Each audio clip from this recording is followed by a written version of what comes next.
Alors, Marie, toi, tu te réfugies dans la nourriture. Voilà, tu vois, la nourriture, c'est une réponse qui est inappropriée. Vraiment inappropriée de par l'esprit. En fait, c'est-à-dire qu'à un moment donné de ta vie, tu as eu des situations de vie qui étaient tellement difficiles que ton esprit n'a pas eu d'autre choix que de chercher dans l'environnement qu'est-ce qui pouvait t'apaiser. D'accord. Par exemple, il y a beaucoup de personnes qui, quand ils se sont mis à souffrir dans leur vie, se sont réfugiés dans l'alcool, dans le tabac, dans les drogues. Ce ne sont pas des mauvaises personnes, il ne faut pas les juger. C'est vraiment leur esprit face à une situation donnée, une souffrance extrême, qui a trouvé ça comme moyen d'apaisement. Et les personnes qui souffrent du trouble du comportement alimentaire, d'accord. Eh bien, eux, majoritairement, surtout le côté hyperphage, qu'est-ce qu'ils vont faire? Eh bien, en fait, la solution qu'ils vont trouver à toutes les frustrations de la vie, la nourriture. Mais ça, c'est un comportement inapproprié qui a été appris à un moment de ton développement. Il faut justement le désapprendre pour que ça arrête de te perturber dans ton présent. Et comment tu fais ça? Tout simplement en instaurant un nouveau comportement.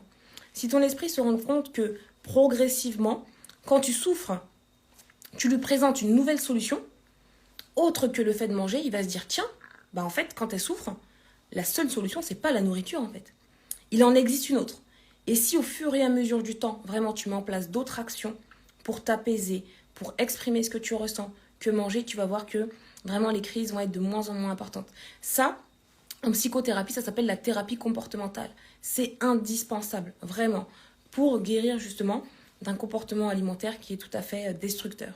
Parce que quelque part, c'est ça qui est plutôt dommage vraiment dans le rapport à l'alimentation, c'est que votre esprit, il va chercher la nourriture pour s'apaiser, vraiment pour faire diminuer la souffrance actuelle. C'est un peu comme la morphine, je ne sais pas si vous connaissez, je ne sais pas s'il y a des personnes qui ont déjà été hospitalisées ou si vous avez déjà pris la codéine, les médicaments comme ça.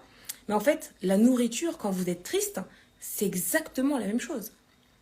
Vous avez une souffrance qui est active et en fait, vous allez la camoufler par un plaisir éphémère.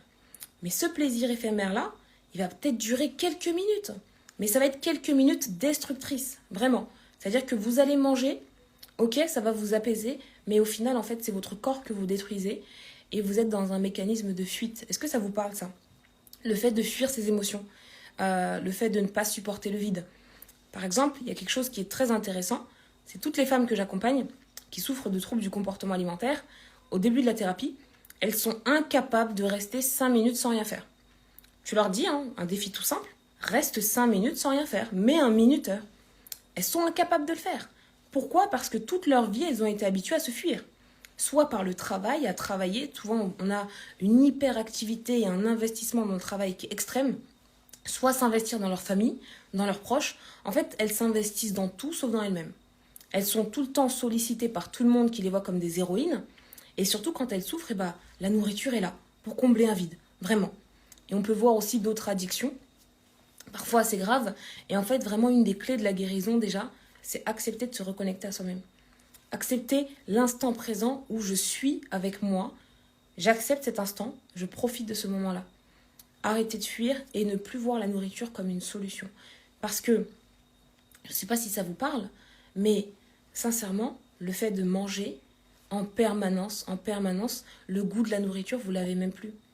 Est-ce que les personnes qui mangent quand ça va pas, est-ce que vous avez l'impression de perdre ce plaisir en fait de manger? Est-ce que vous avez l'impression d'être tout le temps stressé quand vous mangez, à essayer de contrôler ou à trop réfléchir aux conséquences de ce que vous mangez? Ça aussi, ça fait partie du côté obsessionnel vraiment de l'alimentation. Et le but de tout ce que je vous dis, c'est justement, mes chers, s'il vous plaît, vraiment, non, la nourriture n'est plus une option quand vous souffrez. Vous arrêtez sur vos émotions. Qu'est-ce que je ressens à l'instant présent? Parce que pourquoi je vous dis ça? Et c'est pas une question de j'ai mis du biol sur mon visage.